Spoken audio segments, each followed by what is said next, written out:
अस्सलामुअलैकुम। हाँ, क्या चल रहा है दोस्तों? कैसा वक्त कट रहा है? संडे को ऐसी होता है, दिन ऐसा फुर से उड़ जाता है। अच्छा हाँ, वो याद आया कि जब शुरू में आए थे ना अमेरिका, मोटल में एक जॉब मिली थी रात की। तो पैसे तो बहुत कम देते थे, मगर ये है कि वो सुकून की जॉब थी, रात को बैठे रहना होता था बस, खाली कोई काम वाम तो था नहीं। तो इसलिए जो है ना, तो वहाँ पर क्या हुआ कि वो मोटल में तो हर किस्म का जानवर आता है ना तो उसमें क्या हुआ कि पुलिस ने कोई लगाया होगा, कोई नाका शाका लगाया हुआ था और कोई सेटअप बनाया हुआ था किसी को पकड़ने के लिए। कोई ड्रग का मसला था और ड्रग वाले को किसी को पकड़ना था उनको, और वो उसी मोटल में ठहरा हुआ था। तो हुआ ये कि मुझे मैनेजर ने कहा कि ये कमरे ज़रा चेक करके आ जाओ, तो सब सेट है। तो मैं कमरा देखने के लिए गया, वहाँ पर देखा कमरे में तो कुछ ऐसी सामान पड़ा हुआ था, एक थैली वाली पड़ी हुई थी। तो वो मैं उठा के ले आया और मैंने कहा कि कमरा साफ नहीं था, तो मैंने ये थोड़ा कचरा था वो मैंने उठा के रख दिया था। और वो जो ये थैली है इसमें पता नहीं क्या है, बहरहाल वो सफ़ेद सा कुछ था। तो वो उसने कहा कि ये इसको तुम जो है ना वहाँ फेंक दो कचरे में। ठीक है, मैं कचरे में फेंक देता हूँ। मैंने वो कचरे में फेंक दिया और मैनेजर चला गया। और वो फिर रात को कोई 10-11 बजे पुलिस आई और वो वहाँ गई होगी, मुझसे कहा कमरा खोलो ये वो, तो कमरा खुलवाया। जिस चीज़ की तलाश थी उनको वो मिली नहीं, तो उस बंदे को भी उन्हें पकड़ना था रंगे हाथों। मगर हुआ ये कि वो जो भी सामान था वो कहने लगे वो इसके अंदर यहाँ पर हुआ था, तुम कहे थे कमरे में। मैंने कहा भाई मैं कमरे में गया था। तो उसने कहा भाई तो क्या था कमरे में? मैंने कहा ऐसी थैली थी और वो उठा के मैं ले आया था उठा के। तो कहाँ है वो थैली? तो कचरे में फेंक दी थी। तो मुझे तो कुछ पता नहीं था वो क्या था उसमें।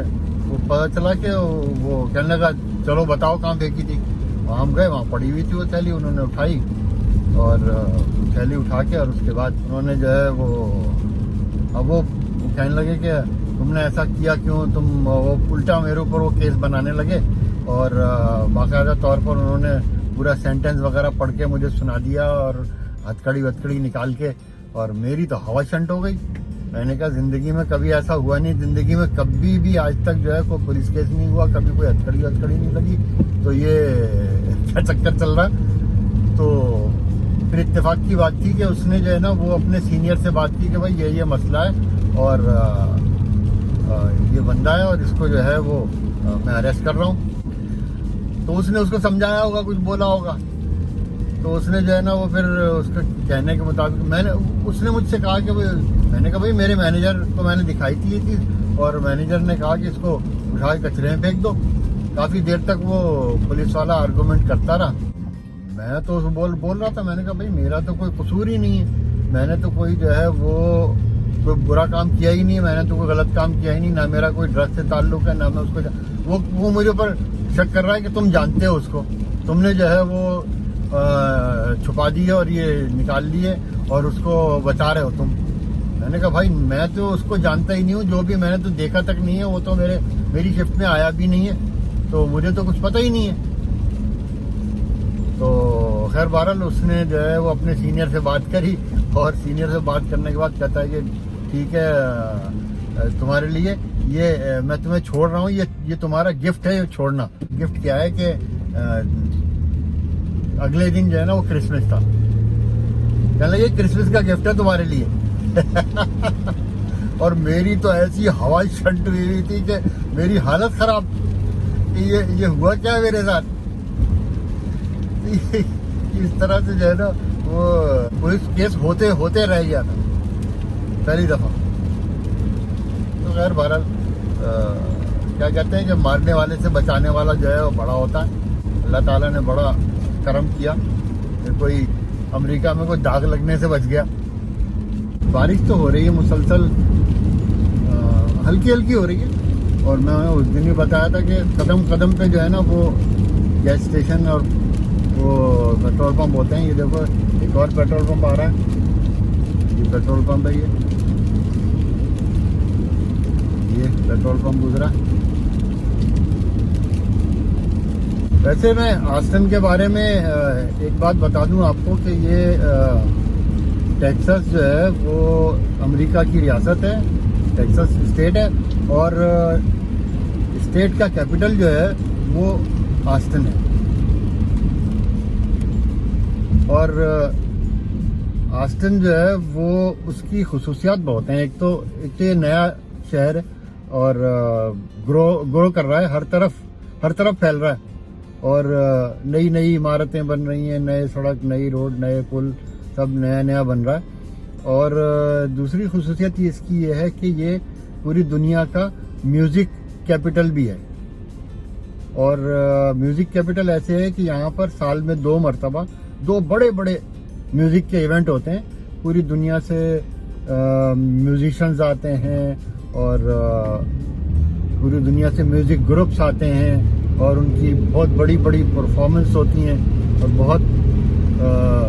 बहुत फेस्टिवल टाइप का होता है। तो सबसे बड़ी रेस है फार्मूला 1, तो उसका बहुत बड़ा उन्होंने जो है वो ट्रैक बनाया हुआ है और बहुत बड़े ट्रैक है और उसका बहुत बड़ा स्टेडियम है। तो वो वहाँ पर जो है वो यहाँ पर वो भी होती है। तो ये बहुत ज़बरदस्त सिटी है, और चूँकि नया बना है तो हर चीज़ नई हर चीज़ नवी नकोर जैसी टाइप। बारिश तो हो रही है, बहरहाल छतरी की ज़रूरत नहीं थी। पहुँच गए हम तो नईम के घर पे, तो देखते हैं, मुलाकात करते हैं नईम साहब से। सही है ना? अस्सलाम वालेकुम। बाहर आइए। कैसे हाल है? क्या हो रहा है? क्या मजे आ रहे हैं? कोई मजा नहीं है, आप सुनाएं। क्या वक्त कट रहा है या वक्त पे काट रहा है? अभी वक्त में बहुत ज्यादा काट रही है। कैसी है आपकी तबीयत? फर्स्ट क्लास है, मजे आ रहे हैं। आप बताओ क्या मजे आ रहे हैं? और सुनाओ क्या चल रहा है? नहीं, वो मैं आया था एक्चुअली, वो जो तुम जा रहे थे पाकिस्तान, और कब से बुकिंग कराई हुई थी? कितने पहले थे? मैंने 2 महीने पहले कराई। तो 2 महीने बुकिंग पहले कराई थी। उसके बाद तुम सामान बांध के, बोरिया बिस्तरा बांध के, और एयरपोर्ट भी पहुंच गए और एयरपोर्ट से वापस भी आ गए। ये मैंने सुना था और बताया भी था तुमने, मगर ये नहीं पता चला कि उनके पास क्या ग्राउंड थे, किस तरीके से पूरा यहाँ से जाने का और वहाँ से वापस आने का पूरा सेटअप तुम्हारा बना हुआ था कि तुम जाओगे और फिर वहाँ से वापस भी आओगे। बुकिंग भी तुम्हारी है, यहाँ से जाने की भी बुकिंग है, आने की भी बुकिंग है, और वैक्सीनेशन भी तुम्हारी हुई है पूरी। तो क्या वजह बनी थी, क्या ऐसा सेटअप बना था? पहले सूरत हाल ये हुई कि मैंने ईद पे जाना था, ठीक है, तो उन्होंने फ्लाइटें कैंसिल कर दी कि ईद उल फितर, ईद उल अजहा पे, ठीक है, तो उन्होंने फ्लाइटें कैंसिल कर दी कि हमें वो नहीं है, लिहाजा हम 29 अगस्त से पहले, नहीं 29 जुलाई से पहले फ्लाइटें हमारी नहीं जा रही। अच्छा, तो अच्छा, अजीब सी बात ये थी कतर एयरवेज की कि जो फ्लाइटें सस्ती नहीं हैं वो टिकट कैंसिल हो रहे हैं और वही टिकट फिर अवेलेबल है 3 गुना कीमत पे। हाँ, ठीक है। अब मैंने कहा कि मुझे तो अनफेयर हुआ ना। तो मुझे कहते हैं वो टिकट 3600 का अवेलेबल है। मैंने कहा वो टिकट तो मैंने 1000 का लिया था। नहीं, वो कह रहे हैं वो वाला नहीं अवेलेबल है, 3600 वाला अवेलेबल। तो मेरा 1000 का टिकट तुम भेज दो 36 में। वो यही कर रहे हैं ना। नहीं तो फिर मुझे, मतलब मैं भेज रहा हूँ, मुझे मेरा टिकट 36,000 में बेच के 3600 में बेच के मुझे डिफरेंस मुझे वापस करो। नहीं तो वो तो कह रहे हैं कि आपका टिकट कंफर्म नहीं हुआ, लिहाजा आपको जो है। भाई आपकी तो ईद उल अजहा पे जा रहे थे तो वो भी सीट बुक थी ना। वो मेरी बुक थी, वो 15 दिन पहले इन्होंने, ईद उल अजहा से 15 दिन पहले इन्होंने मुझे ईमेल की कि आप कंफर्म नहीं हुई तो आप कैंसिल हो गई है। आप कैंसिल हो गई है। फिर कैंसिल करके फिर उसके बाद मैंने कहा कि मुझे तो सीट चाहिए, तो कहते हैं अवेलेबल है। 30 जुलाई की आपको सीट दी थी। अच्छा, 30 जुलाई सेम रेट में आपको मिलेगी 30 जुलाई की, और अगर आप अर्जेंट जाना है तो फिर आपके लिए अवेलेबल है वो 3600 की, और 3600 में इकानमी। अच्छा, बिजनेस क्लास में वो भी इकानमी, वही वाली टिकट जो आपकी। अच्छा, फिर 30 वाली वो हुई, ठीक है। 30 तारीख की आपकी सीटें कंफर्म हो गई। यहाँ से मैं चला गया लॉस एंजलिस से अच्छा, नहीं मुझे तो ये पता था कि आप ऑस्टिन एयरपोर्ट से वापस आए। नहीं, मैं लॉस एंजलिस से वापस आया। यहाँ से मैं चला गया लॉस एंजलिस, ठीक है। लॉस एंजलिस में कतर एयरवेज की, यहाँ से अमेरिकन एयरलाइन की थी, लॉस एंजलिस से आई कतर एयरवेज की थी। सही है। वहाँ पे उन्होंने 3 फ्लाइटों को मर्ज किया हुआ था। अच्छा, ठीक है। और जो 3 फ्लाइटें जानी थी उन सबको एक उसमें भिजवा रहे थे, ठीक है। और जब तक मैं उस पहुंचा हम कह रहे कि हमारे पास ऑलरेडी फुल हो चुका है। कंफर्म सीट के ऊपर आपको ये किया? हाँ जी, तो वो हमारे पास कैपेसिटी फुल हो चुकी है, हम नहीं कर सकते, ठीक है। जो फ्लाइट मेरी फ्लाइट जो है वो 6 बजे निकलनी थी, 5 बजे कुछ मिनट पे, तो 4 बजे वाली फ्लाइट और उससे पहले 2 फ्लाइटें थी, उनके लोगों को भी एक ही जहाज में करके और उन्होंने वो कर दिया। अच्छा, मुझे कहते हैं, मैंने कहा मुझे कल की टिकट दे दो, कहते हैं कल की बुकिंग हमारे पास नहीं है। अब मैं ऑनलाइन जाके देखता हूँ तो टिकट अवेलेबल है, वही पुराने वाला चक्कर है 3000। तो उनका भैया हमारी गलती थोड़ी है, आपको कहना चाहिए था कि हमारी गलती थोड़ी है, तो आपकी गलती है। वो कहते हैं हमें आगे से जो है वो नहीं मिल रही, परमिशन नहीं मिल रही फ्लाइट उसकी, हमें 3 में से 1 फ्लाइट जाने की इजाज़त मिलती है। अच्छा, पाकिस्तान गवर्नमेंट जो है NCOC, और हमें 3 में से 1 फ्लाइट लाने की जो है इजाज़त दी है। वो ये कहते थे कि हमें रिस्ट्रिक्ट किया हुआ है 40% उसके ऊपर, ठीक है, फ्लाइट्स के ऊपर। तो हमें अब उन्होंने ये प्रॉमिस किया था कि हम 80% पे ले आएंगे, लेकिन अभी तक हमें 80% की परमिशन नहीं मिली है। लिहाजा हम जितनी भी बुकिंग है उनको हम 40% पे ले जा रहे हैं। तो उसमें जो बहुत अर्जेंट लोग हैं उनको हम जाने की इजाज़त देते हैं। तो आपका अगर कोई बहुत अर्जेंट है तो फिर हम उस पर आपको दे सकते हैं। तो नहीं, तो अब सवाल एक और पैदा होता है कि अर्जेंसी का क्राइटेरिया क्या है? अर्जेंसी का क्राइटेरिया उनका अपना है। अब कतर एयरवेज जो है वो डिसाइड कर रही है कि कौन अर्जेंट है कौन अर्जेंट, और अर्जेंसी का क्राइटेरिया ये है कि आर यू विलिंग टू पे 3 टाइम्स। अगर आपका बहुत अर्जेंट है तो आप पे करो 3 टाइम्स और चले जाओ। तो ये कि वो क्या कहते हैं कि ज़रूरत के पैसे हैं। आप जितनी अशद ज़रूरत, बहुत आग लगी हुई है पे कर दो 3। अगर आपकी शादी है, ठीक है, या कोई फोन की हुई है तो आप पे करो 3 टाइम्स और चले जाओ। जिसको ज़रूरत, मतलब जिसको इमरजेंसी में जाना होगा तो वो तो 4 गुना भी 5 गुना भी पेमेंट करेगा। तो ये आपको एक्सप्लॉइट मतलब कर रहे थे। और यही हमारी हुकूमतों को भी ये बात देखनी चाहिए कि जब आप ऐसे रिस्ट्रिक्शंस करते हैं, ठीक है, तो आपकी फ्लाइट ऑनवर्ड सीटें आपकी ऑनवर्ड जो है वो कितनी अजीब। अच्छा, मैं आपको एक और बात बताऊंगा। मुझे बुकिंग वो भी मिले हुए हैं, बोर्डिंग पैसेज भी मिले हुए हैं।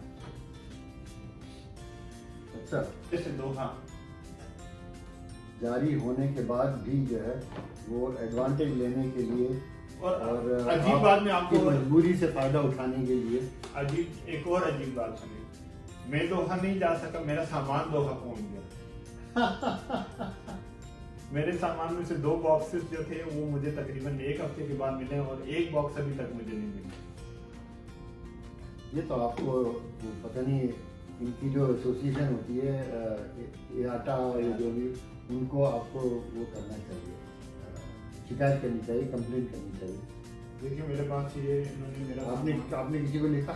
मैंने लिखा है, मैं रोजाना इनको वो कर रहा हूँ। मैं इवन ये भी सोच रहा हूँ कि मैं अब इनके खिलाफ जो है कोर्ट में जाऊँगा। आज हमारी अपनी एयरलाइन होती तो हम क्यों कतर और उन एयरलाइनों के हाथों जलील हो रहे थे? जाहिर है हमारी अपनी एयरलाइन का तो बेड़ा गर्क हुआ हुआ है। अरे हाँ यार, ये तो थी जो प्रॉब्लम मैंने बताया था ना कि मैं डिस्कस करूँगा, तो वो बताई अपना भाई नईम ने।